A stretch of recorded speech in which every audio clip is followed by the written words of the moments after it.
하나님 말씀은 구약성경 시편 31편입니다.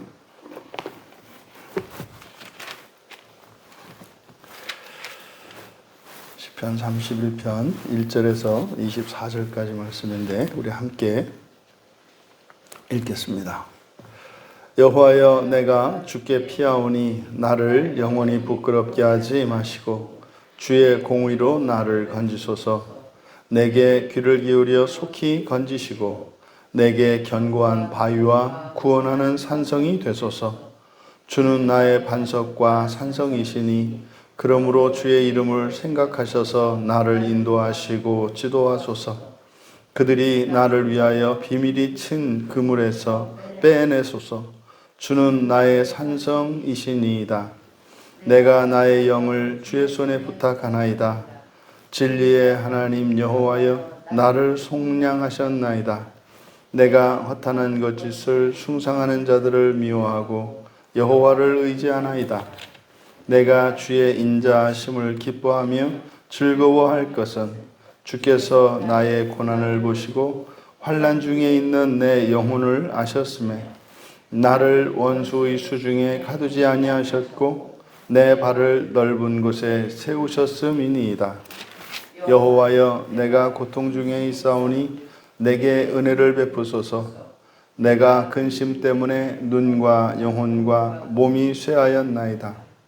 내 일생을 슬픔으로 보내며 나의 연수를 탄식으로 보내며 내 기력이 나의 죄악 때문에 약하여지며 나의 뼈가 쇠하도소이다.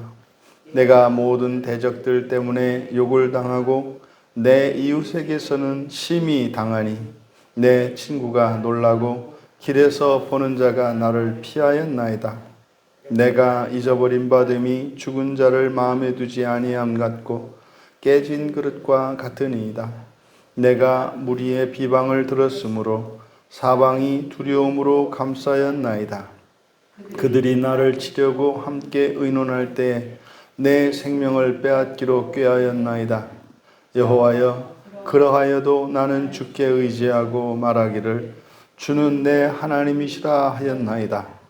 나의 앞날이 주의 손에 있사오니 내 원수들과 나를 핍박하는 자들의 손에서 나를 건져주소서. 주의 얼굴을 주의 종에게 비추시고 주의 사랑하심으로 나를 구원하소서. 여호와여, 내가 주를 불러싸오니 나를 부끄럽게 하지 마시고 악인들을 부끄럽게 하사 수월에서 잠잠하게 하소서. 교만하고 완악한 말로 무례히 의인을 치는 거짓 입술이 말 못하는 자 되게 하소서. 주를 두려워하는 자를 위하여 쌓아두신 은혜, 곧 주께 피하는 자를 위하여 인생 앞에 베푸신 은혜가 어찌 그리 큰지요. 주께서 그들을 주의 은밀한 곳에 숨기사 사람의 꾀에서 벗어나게 하시고 비밀이 장막에 감추사 말 다툼에서 면하게 하시리이다. 여호와를 찬송할지어다. 견고한 성에서 그의 놀라운 사랑을 내게 보이셨음이로다. 내가 놀라서 말하기를 주의 목전에서 끊어졌다 하였사오나 내가 주께 부르짖을 때에 주께서 나의 간구하는 소리를 들으셨나이다. 너희 모든 성도들아, 여호와를 사랑하라. 여호와께서 진실한 자를 보호하시고 교만하게 행하는 자에게 엄중히 갚으시느니라. 여호와를 바라는 너희들아, 강하고 담대하라. 아멘. 언제나 쌓아두신 은혜가 있다라는 제목으로 말씀의 은혜를 나누고자 합니다. 좀 긴 시로서 24절로 되어 있는데 마찬가지로 이것을 세 연으로 구분해 보았습니다. 그래서 1절에서 8절까지가 이제 제1연에 해당하는데 절박한 상황에서 영을 의탁하며 기뻐함이라고 소제목을 붙였습니다. 절박한 상황에서 영을 의탁하며 기뻐함. 제2연은 이제 9절에서 18절까지로 볼 수 있는데 고통의 한계 상황과 신앙이라는 제목으로 이렇게 붙여보았습니다. 고통의 한계 상황과 신앙. 그리고 제3년은 이제 19절에서부터 끝까지 24절 끝까지 여기를 제3년으로 구분하고 극적인 구원의 경험과 교훈 이렇게 제목을 붙여봤습니다. 먼저 1절에서 8절까지 제1년에 해당하는 내용은 크게 또 둘로 이렇게 구분할 수가 있겠는데 1절에서 4절까지의 내용은 시인이 처한 상황이 매우 절박하고 그리고 긴박한 상황인 것을 가르쳐 줍니다. 그래서 1절에서 여호와여 내가 주께 피하오니 부끄럽게 하지 마십시오 이렇게 말씀을 하고 난 뒤에 1절의 끝에서 건지소서 2절에 가서 속히 건지소서 그리고 3절의 끝에 인도하시고 지도하소서. 그러니까 시인의 입장이 이제는 진퇴양난의 상황에서 현재 자신이 처해 있는 이 위험한 상황 그리고 이 고통스러운 상황에서 벗어날 길이 없고 그리고 한계의 상황에 다다른 것을 알 수 있습니다. 그래서 4절에 보면은 나를 위하여 비밀이 친 그물에서 빼내소서. 그러니까 전혀 예상하지 못했던 어떤 함정, 어떤 위험에 처해 있는 겁니다. 그러니까 지금 거기에 걸려 있는 거죠. 마치 거미줄에 걸린 곤충이 말입니다. 거미가 와서 실을 뽑아가지고 둥둥둥 감고 있는 그런 상황 같은 거죠. 그래서 나를 빼내 주십시오. 그러니까 어떠한 저항도 할 수 없고 그리고 자신의 구원을 위한 어떤 자구책도 내어놓을 수 없는 그런 절대적인 상황인 것을 암시합니다. 그러함에도 불구하고 시인은 믿음을 잃지 않고 있습니다. 왜냐하면 기도를 하고 있기 때문입니다.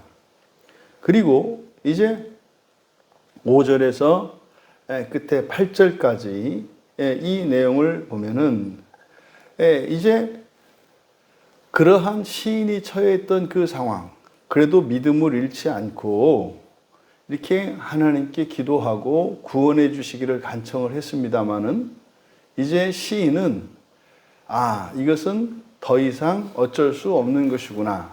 내가 여기서 이대로 멸망당하는 것이, 죽는 것이 이것이 하나님의 뜻이구나 라고 깨달았던 것으로 보입니다.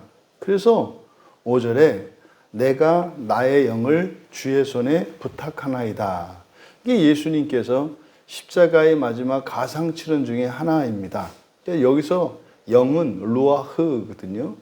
그러니까 이 시인은 자신의 죽음을 이제는 실감하고 있습니다. 이제는 지금 이 상황은 하나님께서 나를 구출해 주시기를 구하는 그런 상황이 아니구나. 이제 내가 이 세상을 다 살았구나. 이제는 내가 주님의 품으로 가야 할 때구나 라고 하는 것을 깨달았다는 것을 우리가 알 수 있습니다. 그런데 여기서 이제 시인의 이 기도가 지금 현재 자신이 이 세상에 처해 있는 이 자신의 이 위험한 상황에서 구출해 주시기를 기도하던 시인이 이제는 사후 세계에 대한, 다시 말해 이제 주님의 품, 주님 나라에 임할 수 있도록 청원을 하고 있습니다. 나의 영을 주의 손에 부탁하나이다. 진리의 하나님 여호와여 나를 속량하셨나이다. 이렇게 내 영을 부탁하는 이 자신감. 그러니까요, 내가 지옥과 상관없이 하늘의 그 하나님의 전에 다다를 것이라고 하는 그 확신, 그것은 바로 뒤에 나와 있는 진리의 하나님 여호와께서 자신을 속량하셨다고 하는 그 믿음 때문입니다. 오늘날 우리들이 예수 그리스도께서 십자가에서 죽어주신 그 사건은 정말로 우리가 전적으로 그리스도께 의탁하고 주님의 공로에 의지한다면 우리의 모든 죄를 그리스도께서 대속해 주신 것임에 틀림이 없죠. 그러니까 오늘날 우리들이 하는 고백을 이 시를 지은 다윗이 똑같이 고백하고 있습니다.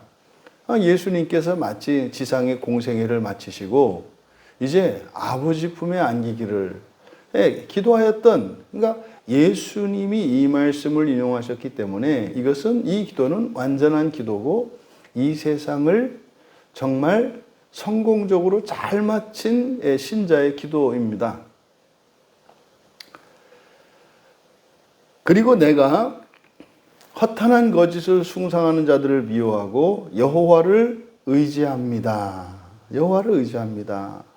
그리고 내가 주의 인자하심을 기뻐하며 즐거워할 것은, 지금 오히려 시인은 현재 당면하고 있는 이 위험한 상황 속에서 간절하게 구원하여 주시기를 기도할 때는 사실 그에게는 기쁨이나 이런 즐거움이 있을 수 없었습니다. 그런데 이제는 이 세상에 대해서 완전히 이제는 미련을 버리고 이제 하나님 나라에 임할 것만을 생각하니 오히려 시인에게 놀라운 변화가 일어나는데 기쁨과 즐거움이 그 안에 생기는 겁니다.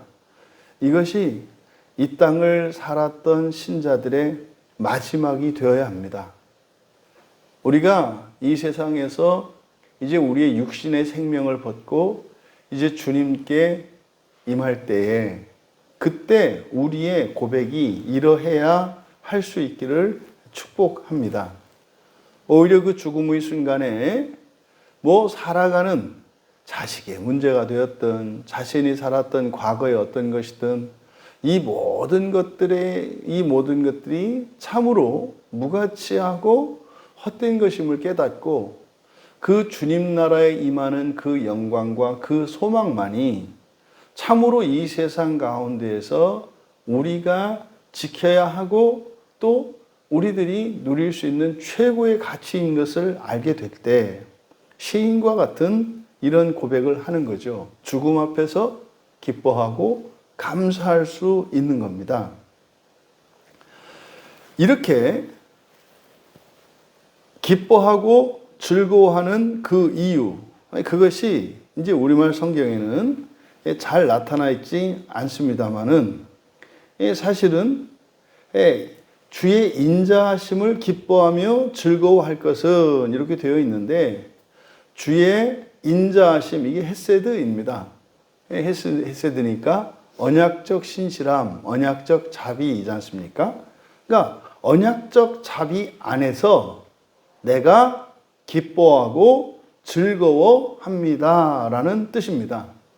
그러니까 시인이 자신의 영을 하나님께 전적으로 의탁할 수 있고 또 이 죽음을 눈앞에 두고 있는 상황 속에서 기뻐하고 즐거워할 수 있으며 전적으로 여호와를 신뢰할 수 있는 그것은 살아생전에 그가 가지게 된 속량에 대한 확신, 대속이죠. 대속해 주신 것에 대한 확신, 그리고 바로 언약입니다. 여호와 하나님의 그 언약 안에서, 다시 말해 그 언약이 나의 완성의 보증이고 능력이고 원인이라고 하는 사실을 깨달았을 때 그가 기뻐하고 즐거워할 수 있었다는 겁니다. 이것은 바로 살아생전에 사는 동안 그가 고난을 겪을 때에 그리고 환난 중에 있을 때에 경험했던 구원의 경험들입니다. 크고 작은 그런 구원의 경험들, 그것을 통해서 하나님의 그 언약이 반드시 성취될 것을 믿었고 그것을 통해서 사후에 하나님의 나라에 임할 수 있다고 하는 자신감과 확신을 가지게 됐다는 뜻이에요. 그러니까 절박한 상황에서 오히려 이제는 벗어나고자 하는 어떠한 시도와 바람, 그것을 다 내려놓았을 때 그가 가지게 되는 소망은 사후에 우리에게 펼쳐질 하나님 나라에 대한 소망이 되었고, 그로 인해서 그런 절박한 상황 속에서도 오히려 즐거워하고 기뻐할 수 있었다는 거죠. 그리고 이제 제2연에 가서 제2연은 이제 상황이 바뀝니다. 여호와여 내가 고통 중에 있사오니 내게 은혜를 베푸소서. 바로 1년의 끝에서는 바로 죽음이 임박했고 그 죽음 이후에 펼쳐질 사후세계에서의 그 주님 나라에 임할 그것으로 기쁨을 누렸습니다, 시인이. 그런데 갑자기 9절에서 다시 또 고통을 호소합니다. 여호와여 내가 고통 중에 있사오니 은혜를 베풀어 주십시오 라고 이렇게 이야기하고 뒤에 13절까지 한계의 상황을 인식하게 됩니다. 또다시 이런 근심 때문에 몸이 쇠약해졌습니다. 그리고 10절에 가면은 또 죄악 때문에 약해지고 뼈가 쇠합니다. 또 11절에 가면 욕을 당하고 심히 당하고 그리고 친구들이 피할 정도입니다. 그리고 12절에 가면 잊어버린 바 되었습니다. 존재감이 사라진 거죠. 그리고 이제 완전히 깨어진 그릇과 같습니다. 그리고 13절에 비방을 들었습니다. 두려움으로 감싸였습니다. 그들이 내 생명을 뺏으라고 꾀합니다. 그러면 어떻게 또 이런 상황이 일어날까? 이것은 정말 그 죽음의 순간에 한계 상황에 다다랐을 때 일어나는 그 현상을 설명해 주고 있습니다. 그러면 이렇게 종말 이후에 사후에 펼쳐질 구원에 대한 확신으로 기쁨을 누렸습니다만 또다시 육체의 고통과 이 세상에 대한 근심이 그의 마음속에 엄습했다는 사실을 알게 됩니다. 그러니까 다시 한번 그 상황 속에서 또다시 한계 상황을 인식합니다. 그러면요, 조금 전에 시인이 누렸던 마음의 평화와 그 기쁨은 순식간에 사라지는 거예요. 다시 마치 하늘로 날아오르던 독수리가 말입니다. 사냥꾼이 쏘아 올린 그 총을 맞고 다시 땅바닥으로 추락하는 것과 같은 상황이 재현되고 있어요. 이런 일들이 일어납니다. 우리가 하나님 나라에 완전히 임하기 전까지는 이렇게 오르락 내리락 하는 일들은 끊임없이 계속 반복이 됩니다. 원래 그런 거죠. 그런데 이제 14절에서 여호와여 그러하여도 이제 다시 또 반전이 일어납니다. 그러하여도 또다시 육체의 고통과 이 세상의 부정한 일들로 인하여 시인의 마음이 막 무너집니다. 그런데 그러하여도 나는 주께 의지했습니다. 그리고 나는 나의 하나님이라고 말했습니다. 무슨 말입니까? 그러한 한계 상황에 맞닥뜨렸을 때 시인은 자신의 신앙을 돌아보게 된 거예요. 그런 상황에서도 시인은 자기 신앙을 지켰다는 거죠. 그리고 나의 앞날이 주의 손에 있사오니 소망이죠. 소망을 보고 있는 거죠. 내 원수들과 나를 핍박하는 자들의 손에서 나를 건져 주소서. 이제는 자신이 신앙을 지키고 있으면, 그 믿음을 버리지 않는다면 그 소망이 반드시 성취될 것을 믿고 있습니다. 그러니까 그 믿음을 가지고 소망을 붙들고 있는 거죠. 주의 얼굴을 주의 종에게서 비추시고 주의 사랑하심으로 나를 구원하소서. 15절의 끝에 건져주소서. 16절의 끝에 구원하소서. 그리고 17절의 중간에 부끄럽게 하지 마시고, 오히려 악인들을 부끄럽게 하시고 그들을 잠잠하게 하십시오. 그리고 18절에 이렇게 교만하고 악한 말로 무례히 의인을 치는 거짓 입술이 말 못하는 자 되게 하옵소서. 입 다물게 하옵소서. 이것은 시인이 다시 한번 하나님 나라의 소망에 대해서 이렇게 평강을 회복하고 기쁨과 감사가 있을 때 다시 한번 시인에게 닥친 육체적인 고통과 현실 상황에 대한 인식으로 인해서 다시 한번 한계 상황에 부딪히게 되는데, 거기에서 시인은 자기의 신앙을 지켰습니다. 그리고 반드시 악인들을 멸망할 것이고 하나님께서 그들에게 응징할 것임을 믿으며 기도합니다. 그리고 이제 3년으로 가서 주를 두려워하는 자를 위하여 쌓아두신 은혜. 이게 굉장히 감동적인 말씀입니다. 이제 이 설교의 제목을 이렇게 여기서 19절의 말씀에서 가져온 것인데, 두려워하는 자를 위하여, 경외하는 자죠. 예수 그리스도를 믿는 자죠. 여호와를 경외하고 예수 그리스도를 믿는 것, 이것은 거의 동의어에 가깝습니다. 이것은 신앙의 본질이기 때문에 그렇죠. 그들을 위하여 쌓아두신 은혜, 곧 죽게 피하는 자를 위하여 인생 앞에 베푸신 은혜가 어찌 그리 큰지요. 여기서 놀라운 깨달음을 얻습니다. 자신에게 닥쳤던 이런 상황이 너무나 절박하고 긴박해서 도움을 요청했지만 이거는 도저히 빠져나갈 길이 없고 이제 여기서 인생을 끝내야 되겠구나. 그래서 시인이 그때 이 세상에 대한 모든 기대와 바람을 다 내려놓는 순간 하나님 나라 소망으로 가득 차게 되었고, 그때 놀랍고 신비한 기쁨과 즐거움을 느꼈어요. 그런데 다시 한번 이런 현실의 문제, 육체의 고통이 시인을 괴롭혔습니다. 그때 시인은 거기에서 자기의 신앙을 점검하게 된 거예요. 여러분들이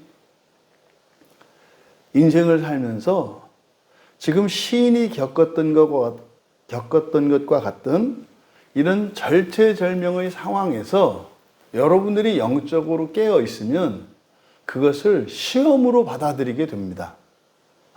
이게 지금 이 문제가 아니라 내 신앙을 시험하는구나. 이것을 깨닫게 됩니다. 그때 그 맞닥뜨린 그 한계 상황 앞에서 자기의 신앙을 비춰보게 되는데, 그 한계 상황에도 불구하고 그것은 굉장한 위협의 순간이 될 수도 있고 굉장한 고통의 순간이 될 수도 있는데, 이 고통 때문에, 이런 위협 때문에 내가 내 신앙을 버릴 수 없다고 하는 사실을 깨달으며 자신의 신앙이 성숙하고 성장한 것을 깨닫게 됩니다.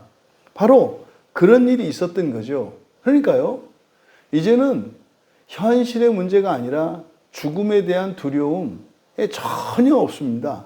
오히려 이제 그들을 향해서 하나님께서 반드시 공의로 심판하실 것을 믿었지 않습니까?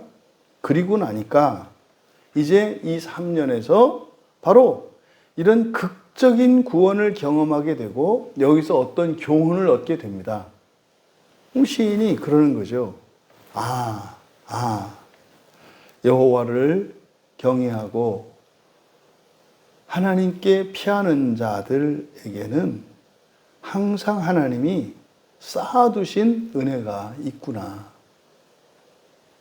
죽지 않을 수 없는 상황, 반드시 죽어야 하는 상황, 반드시 멸망할 수밖에 없는 절대적인 상황, 그 상황 속에서도 우리를 위해 쌓아두신 은혜가 준비되어 있다고 하는 사실을 깨닫게 된 겁니다. 그러니까 시인은 그들을 주의 은밀한 곳에 숨기시고 비밀이 장막에 감추셔서 면하게 하실 것입니다. 이것은 이제 자신이 아니라 이 땅을 살아가는 하나님의 자녀된 신자들에 대한 예언이고 우리에게 주는 교훈입니다. 그러니까요, 어떤 위험과 어떤 환난을 겪을지라도 하나님께서는 그들을 보호해 주시고 지켜 주시는데 때로는 감추어 두시기도 하고 때로는 그들을 장막으로 보호해 주신다고 하는 거죠. 그래서 이 세상에서 구원받지 못할 상황이 없다고 하는 것을 우리에게 교훈하는 겁니다. 그러니까 시인은요, 절망하고 한계 상황에 부딪혔어. 이제는 완전히 벗어날 길이 없는 것을 이제 도저히 벗어날 수 없는 것 같은 상황에 맞닥뜨렸을 때 시인이 거기서 깨달았던 것은 이런 상황은 결국 무엇 때문에 나에게 온 것이었구나? 나의 신앙을 시험하기 위한 연단이었구나. 시험이었구나. 이것을 깨달았다는 겁니다. 그랬더니 거기에도 하나님께서 쌓아두신 은혜가 있더라. 이것은 아마